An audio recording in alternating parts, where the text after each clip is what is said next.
Donc, pour la suite, on va faire des exercices de coupe sur toutes les coupes fondamentales.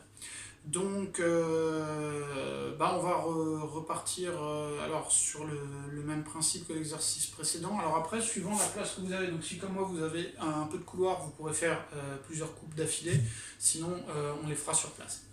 Donc, ce que je veux, c'est qu'on commence déjà par la coupe main. Donc pareil, comme l'exercice d'avant, on revérifie sa position de garde. Est-ce que là je suis bien en position? Est-ce que je menace correctement? Est-ce que mes fessiers sont bien engagés, les abdos sous tension, etc. Donc, première chose sur la coupe main, je vais inspirer en armant. Donc là, je dois être à peu près un point entre ma main droite et ma tête. Et je vais couper en avançant. Donc, les points de repère. Normalement, votre bras est à peu près parallèle au sol. Un petit peu plus bas, mais pas beaucoup. Le poignet ne doit surtout pas être cassé, ça doit être à peu près droit. Donc vous remarquez qu'il y a un angle qui fait ici à peu près 45 degrés. Donc normalement, à la fin de la coupe, c'est ça. Et je reviens en garde. Donc l'exercice qu'on va faire, c'est si vous avez un couloir, vous enchaînez.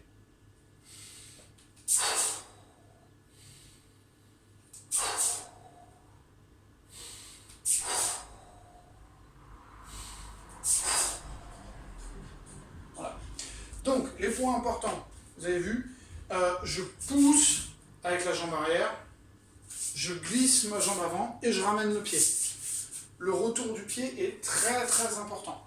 Vous ne devez pas finir comme ça votre coupe. Non.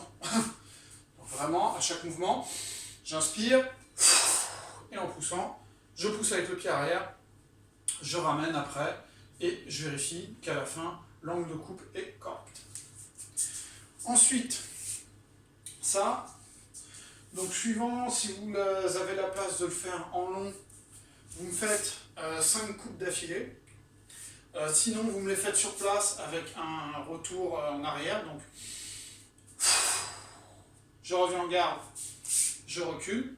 Donc avec, pour le coup, le même principe que tout à l'heure. Donc pareil, si vous faites en ligne, hein, une fois que vous êtes là, vous ne faites pas demi-tour, vous reculez comme en combat. Donc, même critère technique que les exercices précédents, vous en voyez bien, je pousse avec la jambe avant, j'envoie la jambe arrière en avant et mon buste ne doit pas partir en arrière, je dois toujours avoir les abdos gainés parce que mes fessiers sont contractés. Voilà.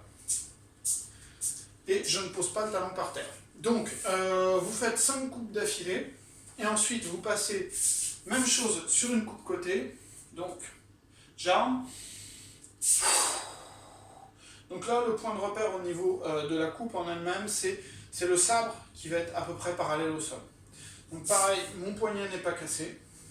J'envoie bien vers l'avant. Donc je ne dois pas avoir le bras collé au corps, ça jamais. Vous ne devez jamais avoir le bras collé au corps, le bras doit toujours être sur l'avant. Donc pareil, vous enchaînez 5 répétitions comme ça. Ensuite, vous allez me faire 5 répétitions d'un dos à droite, donc j'arme, j'ouvre légèrement ici, donc là pareil, hein, toujours je vérifie ma garde, et en avançant, je coupe en avant. Donc là, ça, pour le coup, le bras c'est vraiment important parce que sur les dos, c'est souvent que le bras est collé au corps, donc là, vraiment vous envoyez vers l'avant. Pareil, à la fin, le point de repère, c'est que Matsuka est à peu près aligné avec la pointe iliaque, donc la pointe ici du bassin.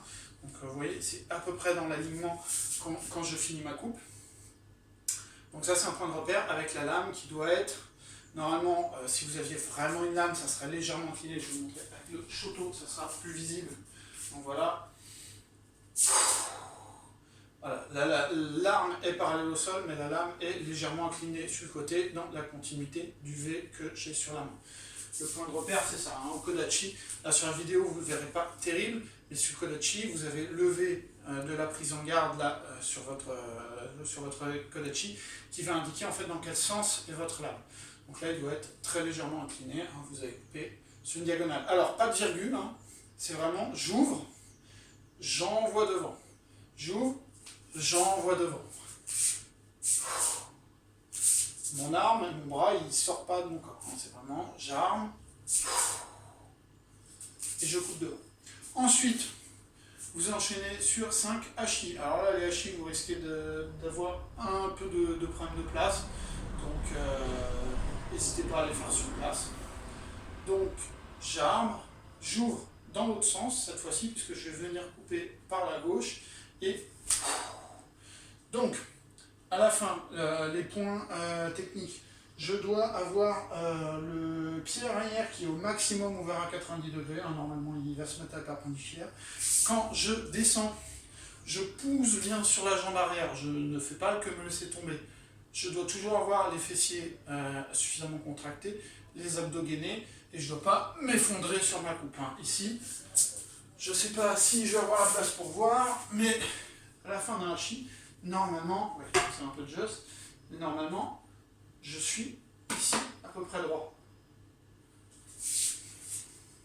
Donc ensuite, le pied avant, quand on va venir couper, vous avez normalement le genou et le pied qui sont alignés. Ici, si vous avez un réglage à faire, ça se fait ici. C'est-à-dire que si vous êtes comme ça, c'est parce que votre jambe, ici, elle est trop vers l'intérieur. Donc vraiment, je fais attention à être correctement ouvert et avec la lame qui doit avoir coupé un pied fictif de l'adversaire qui est en face du mien.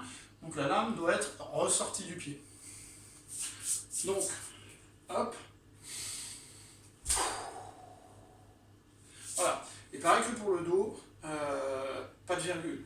C'est-à-dire vraiment j'arme devant, je coupe devant. J'ai pas de l'arme qui sort à droite. Non, non, non, non. Ça reste bien devant. Voilà. Donc vous m'enchaînez 5 coupes de chaque. Et après, on passera du coup au dernier exercice.